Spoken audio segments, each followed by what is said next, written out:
আমরা এখন আছি কোরালিয়া লঞ্চ থেকে একটা একতলা লঞ্চে করে আমরা চলে যাব কলাপাড়ার উদ্দেশ্যে।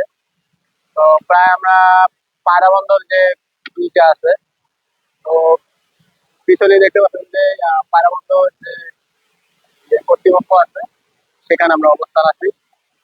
আর একতলা লঞ্চে যে ছুটে চলছি, আর একতলা লঞ্চে করে আমরা ছুটে চলছি তার আমরা নিজ গন্তব্যে কুয়াকাটার উদ্দেশ্যে। তো আমাদের লঞ্চ ইয়াদ সাত